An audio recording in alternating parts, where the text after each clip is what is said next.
Good evening, everybody. Welcome to another Sim 737 pilot video. Tonight, I'd like to go over some basic features of programming the FMC Flight Management Computer. There's been several people on VATSIM recently. New pilots are great, but sometimes you hear over the radio that they run into issues when they're assigned another runway, or they get assigned a different approach and they're not sure how to program that back into the FMC. So we're going to cover some basics of just flight management computer programming. We're currently located here in Denver International. I'm in XPlane 12. This is the ZIBO 737 mod, and this is also amazing Denver International scenery by Xcoder. He has scenery available for both Flight Simulator and XPlane. And what's great about this developer is once you purchase his products, one or more, doesn't matter, any product you purchase, you do get lifetime updates. So I initially purchased Denver for XPlane 11, and when I did upgrade to XPlane 12, I downloaded the XPlane 12 version and it didn't cost me anything extra. So that's pretty amazing. If you guys are interested, check out Xcoder, XCODR. He's a great scenery developer and has amazing amount of detail. So um, we're in the Southwest livery tonight. If you guys don't know about Southwest Virtual Airlines, it's a great airline to belong to, and we're always hiring new pilots. So come on in, check us out, swavirtual.com. I'm just a member myself. I'm not a staff member, at least not yet, anyways. But yeah, it's been a great tour so far. So let's jump into the flight deck and get started because we're cold and dark, so we'll turn everything on. Looks pretty dark in the cockpit, which is obviously realistic, being that there's nothing in there, but the exterior is lighted up by the terminal lighting. So the first thing we're going to do is turn on the battery power. And because I don't have jetway power here, at least not in this scenery add-on, so this light isn't blue if jetway power is available. So in XPlane, in the ZIBO mod, I'm going to go connect a GPU ground power unit and go back up to my overhead view and put the AC on the bus, alternating current on the bus, and that brings up all our lights and everything. Next thing I'm going to do is just pan up a little bit and go to the IRS display. I'm going to move these selector switches from off to nav. It'll show on DC light, and then the white align lights will turn on. And you also have the ability to turn this selector knob, this is optional, to heading STS, and this will tell you how many minutes it'll take for the IRSs to align. Now in XPlane, at least in the ZIBO mod, you do have the option to set it to realistic, which I do. So at 7 minutes, you could have it set to immediately align if you wanted to save a little bit of time if you're just jumping in on a flight. It's up to you, so it depends on your sim. You'll have to look into the settings of your particular aircraft. So you can see it's going to give us a warning here. We're going to cancel out this master caution warning because we're not worrying about pre-prepping the flight. We're not going to do any flights tonight. So you'll see the FMC preset. So that cues us to look down at the FMC, and it's going to say, hey, let's enter the IRS position. So we'll clear that out. We'll go to the FMC. First, it's going to show the model of aircraft, what it thinks we're flying, and that's correct, 737-800. The engine rating is 26K. This particular flight model doesn't have the 27K bump, at least not without changing a configuration file, if that even lets you.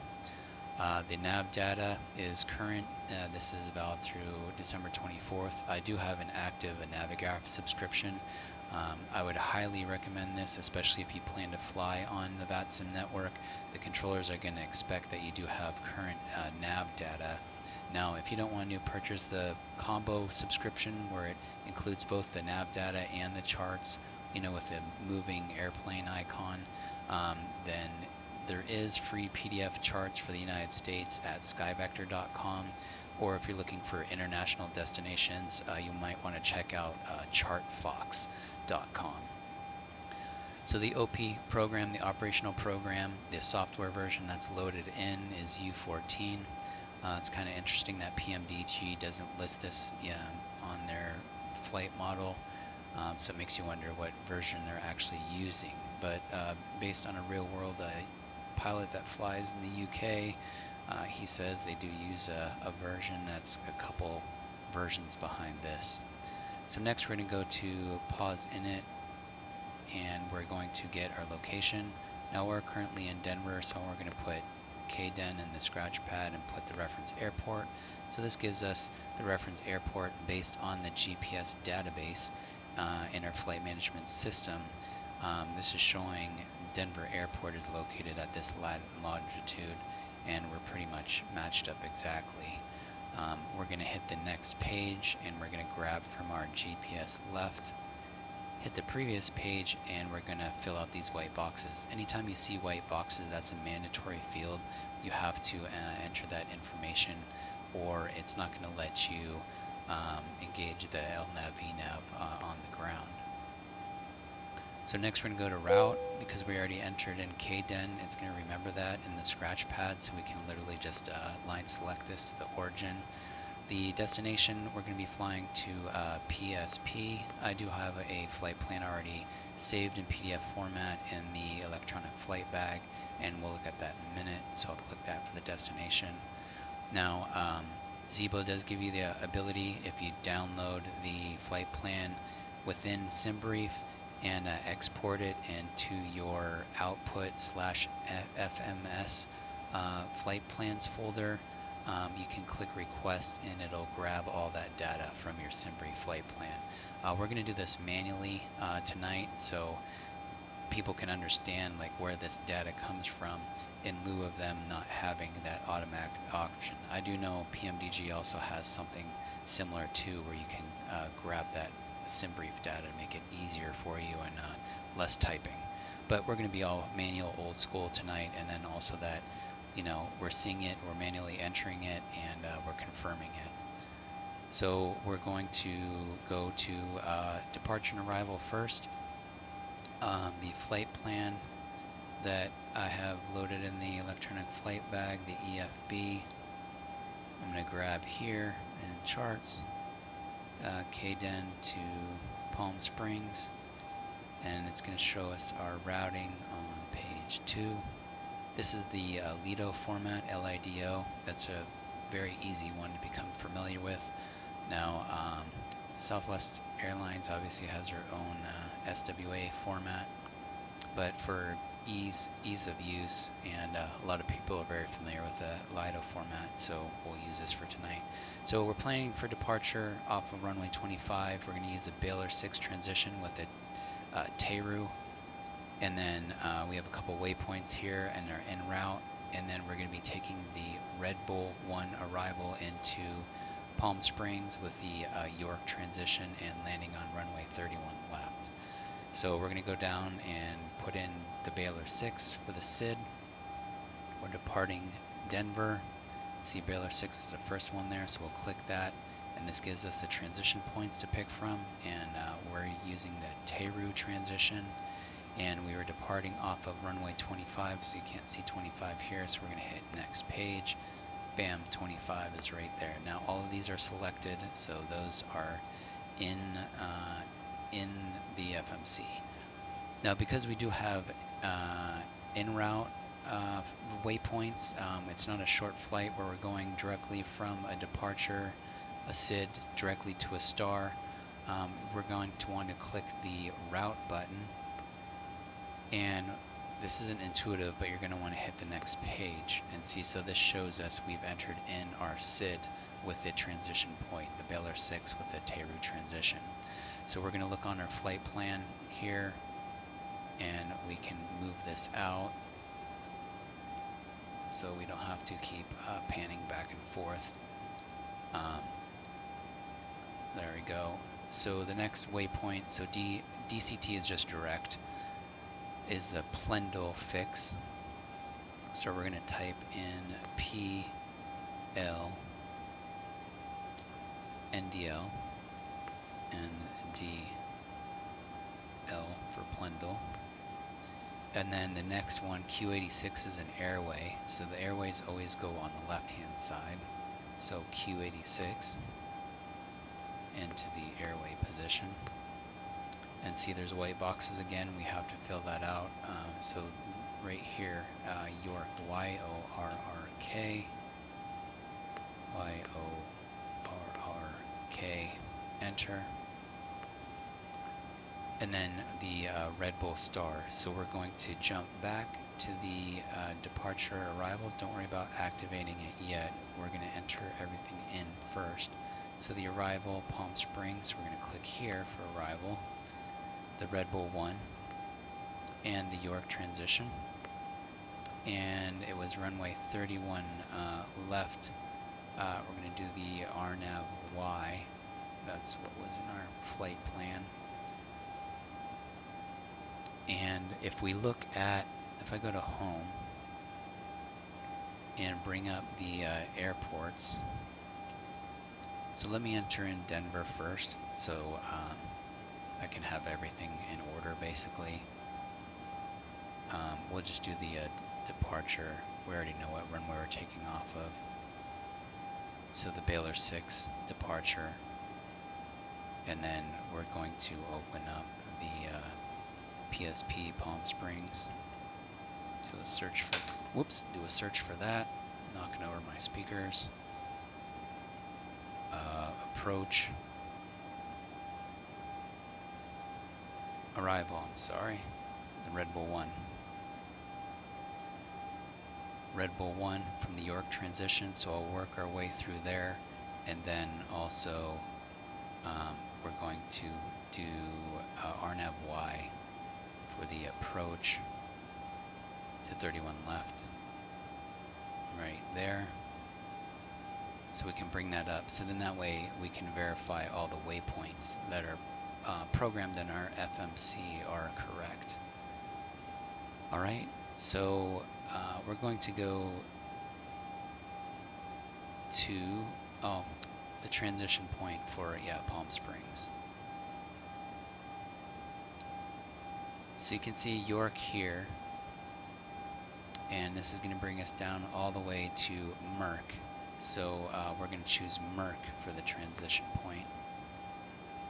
And we already have 31 left, RNAV Y selected. Now we can go to route, and now we can activate it and execute. Now, in the real world, both pilots, pilot flying and pilot monitoring, you're going to come to an agreement. You're going to go through all the legs together, the waypoints, which we're going to do right now, and verify that the FMC is programmed properly. We're going to set this to plan mode. And I don't know if this is pretty bright for you guys, but we'll switch that out. So Denver departure 25. First thing, we're going to have an altitude crossing point here. And so off of runway 25 right here, that's the first crossing point. And then the next waypoint is Breckham, below 10,000. So that's correct. So we'll step through that. Next one is Waker above 11,000. So we'll step through that. Next one is Tulo above 14,000. And then Hilton, and then Mitsui above 16,000. Then Baylor above 17,000. Then Baba. And we're using the Teru transition, and there's no altitude or speed restriction on that. So as we step through, we're not seeing any breaks in our magenta line, which is a good thing. Now the next view, Plendle, this is on our en route portion, so we're just going to step through this and we can look at our flight plan, bring up the chart again. Whoops.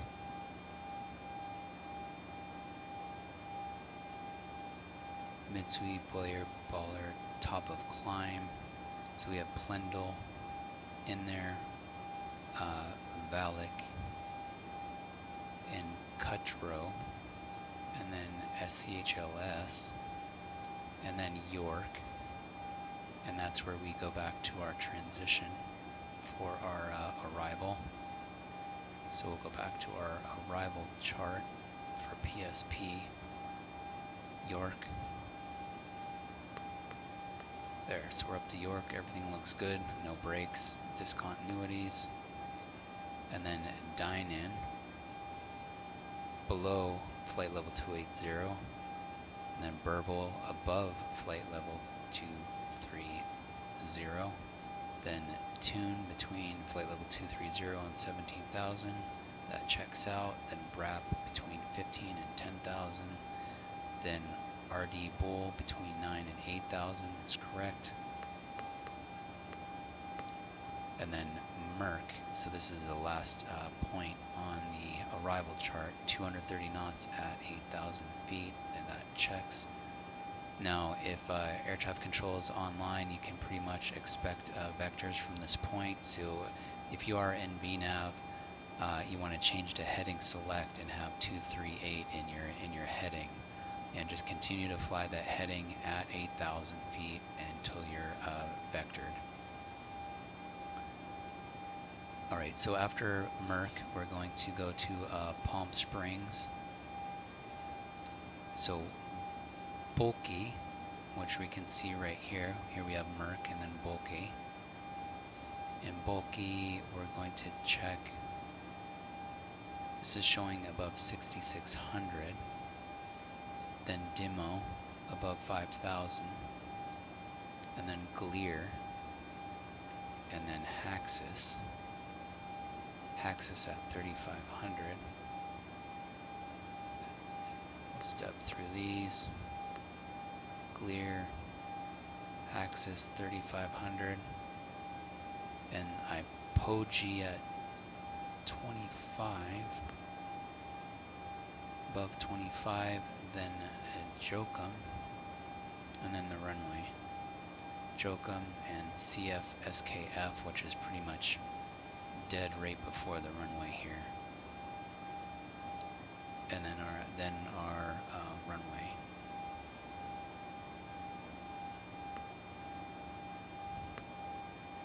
So everything looks good. Let's just confirm that we do have, we do have that active for the runway. So everything looks good there. We confirmed with the first officer that everything looks good to them as well. So now we can switch back to map view. And the next thing, we're going to go to route data.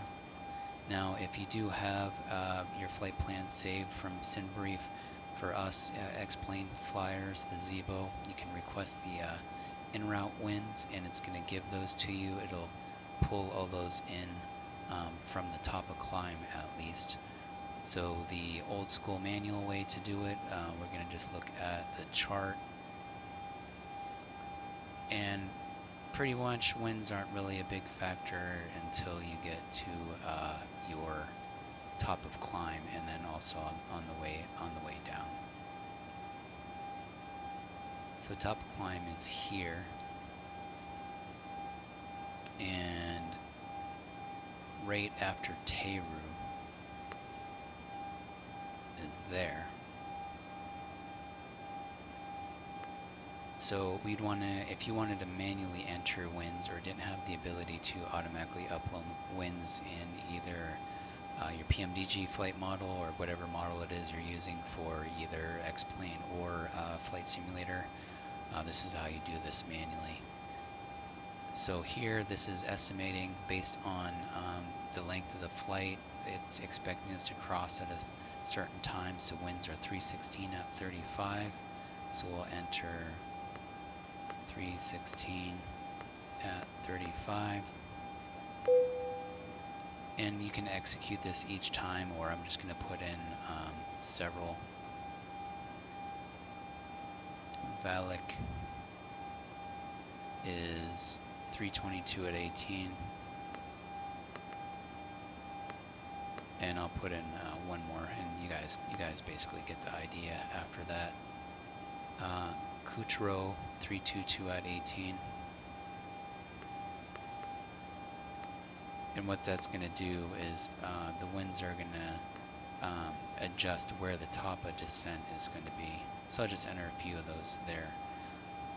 Finally, the last thing is for the descent page, you're going to have forecast winds. And then also you would want to enter the local QNH for the destination airport. So let's just say, for example, I'm just going to make up a number here, 30.15 is the local QNH for Palm Springs. And then also our cruise altitude, I didn't even look what it was. I think it's 36,000.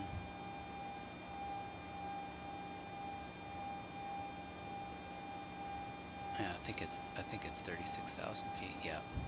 So these three altitudes here, you can pretty much arbitrarily choose whatever it is you want, as long as you actually getting the wind information from your flight plan. So when we go further down here, this will show us the descent winds. We're down here at 360, so flight level 400, flight level 3800, that has no value to us. So what I like to do is kind of evenly space it out. So between flight level 360 and landing, maybe I'll do 320, 088 at 02. So 320, 388.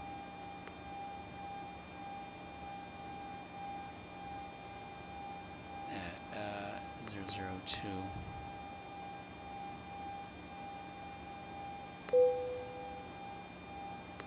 Oh, this might be backwards.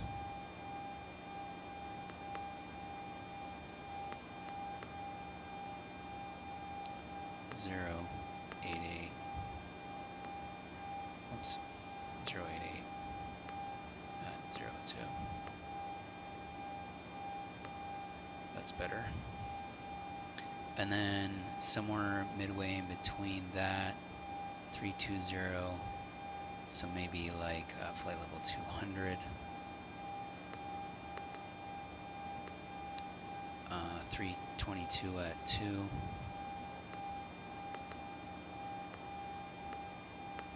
put that one in there, and then our lowest one that we have is 10,000 feet, so we'll put that in there. And 035 at 5 knots.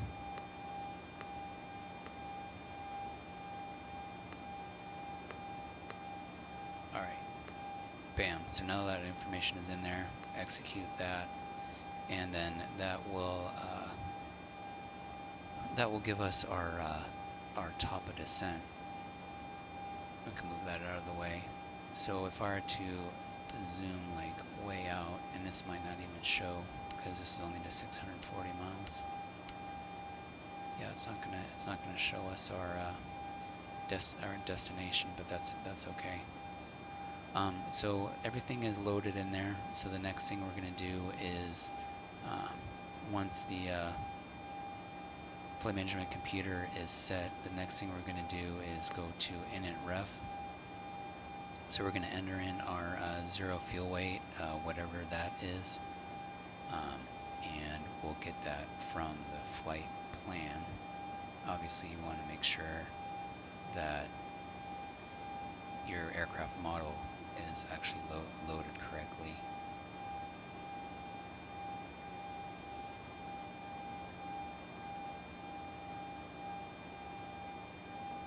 All right, estimated zero fuel weight 133.91, so 130.4.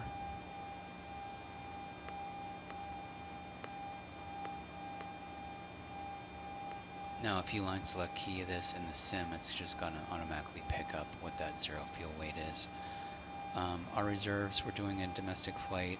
The weather is good for both the departure and the arrival. So Southwest uses 4.4 for standard reserves for domestic. The cost index is going to be variable. That's going to be based on the block time, gate to gate. And Southwest recently this year went to a variable cost index. And this will show you right here cost index of 7. So we'll enter in 7 there. Now based on our current weight, now I don't have the, I didn't do the fuel load in, but let's just assume that we did load, have all the fuel loaded in. This is saying we can go up to 37,000 feet. So our cruise level is 36,000, so that's great. We don't have any overweight issues. We can climb directly to flight level 360 once we get clearance from ATC. And then our top of climb winds and outside air temperature. We'll go back to the flight plan here and go to probably page 3 or 4. Yeah, next one. Top of climb winds right here at 315 at 60, and the ISO deviation is 0. 315 at 60.